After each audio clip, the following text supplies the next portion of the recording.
जन्म लेते ही अपना भाग्य साथ लिखवा कर आता है मनुष्य। जानिए कौन लिखता है भाग्य का लेखा।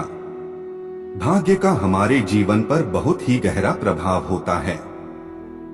इस संसार में मनुष्य जब जन्म लेता है तो अपना भाग्य साथ ही लिखवा कर आता है, ऐसा हमारी भारतीय संस्कृति मानती है। भाग्य कौन लिखता है, यह कैसे बनता है, आदि प्रश्न हमारी जिज्ञासा को बढ़ाते हैं। ऐसा कोई भी व्यक्ति विशेष ऊपर आसमान में नहीं है जो हमारा भाग्य लिखने का कार्य करता है, बल्कि हम स्वयं अपने भाग्य के निर्माता हैं। सीधा स्पष्ट सा गणित है कि हम जो भी अच्छे कार्य सुकर्म या बुरे कार्य कुकर्म करते हैं, वही हमारा भाग्य बनाते हैं।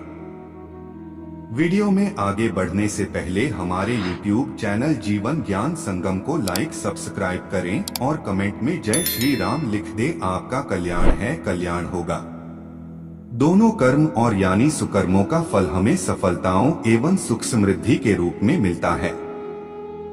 इसके विपरीत कुकर्मों का फल हमें असफलता व कष्ट परेशानियों के रूप में मिलता है। कुछ कर्मों का फल हम इसी जन्म में भेग लेते हैं और कुछ शेष बच जाते हैं। यही बचे कर्म जन्म जन्मांतर तक हमारा साथ निभाते हैं। उन्हीं शेष बचे हुए कर्मों से हमारा भाग्य बनता है। भाग्य और कर्म अन्योन्याश्रित हैं। कर्म के बिना भाग्य फलदायी नहीं होता और भाग्य के बिना कर्म। इस बात को दूसरे शब्दों में इस प्रकार कह सकते हैं कि वे एक दूसरे के पूरक हैं और एक ही सिक्के के दो पहलू हैं। यदि मनुष्य का भाग्य प्रबल होता है तब उसे थोड़ी सी मेहनत करने पर उसे आशातीत फल प्राप्त होता है, पर यदि वह श्रम नहीं करता तो अपने स्वर्णिम अवसर से चूक जाता है। तब पश्चाताप करने का भी कोई लाभ नहीं होता। परंतु इसके विपरीत कभी कभी ऐसा भी देखा जाता है कि मनुष्य कठोर परिश्रम करता है पर उसे आशा के अनुरूप फल नहीं मिलता। इसका यह अर्थ नहीं, कदापि नहीं, कि वह परिश्रम करना छोड़कर हाथ पर हाथ रखकर निठल्ला बैठ जाए और भाग्य को कोसता रहे या ईश्वर को गाली देता रहे। मनुष्य को सदा अपने भाग्य और कर्म दोनों को एक समान मानना चाहिए। फिर बार बार सफलता की प्राप्ति के लिए ही प्रयत्न करना चाहिए। भाग्य भी तभी फल देता है जब मनुष्य स्वयं श्रम करता है। अब भाग्य से हमें भोजन प्राप्त हो गया है, उसे खाने के लिए भी तो मेहनत करनी पड़ेगी। रोटी का निवाला खुद मुंह में नहीं जाएगा, हाथ हिलाना पड़ेगा। रोटी का ग्रास तोड़ेंगे तभी तो निवाला मुंह में जाएगा और हमारा पेट भरेगा।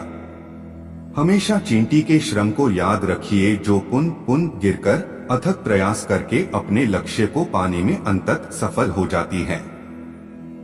इसी तरह हम अपनी बार बार ईमानदार कोशिश से असफलता को पुनः सफलता में बदल सकते हैं। हर प्रकार की सुख समृद्धि हमें अपने पूर्वजन्मकृत कर्मों के अनुसार ही मिलती है। फिर भी हमारे लिए यही उचित है कि हम अपने कठोर परिश्रम की बदौलत ही अपनी सफलताओं को पाने से न चूकें। जब जब अपने बाहुबल पर विश्वास करके कठोर परिश्रम करेंगे तब तब हमारा भाग्य हमें अवश्य में फल देगा। भाग्य के भरोसे बैठकर कर्म करना नहीं त्यागना है। उन्नति करने का अवसर हर किसी को जीवन में अवश्य मिलता है।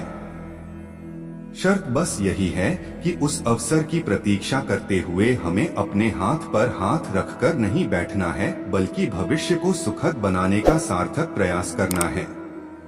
आज के लिए बस इतना ही। मिलते हैं न्यू वीडियो पर। जय हिंद, जय भारत।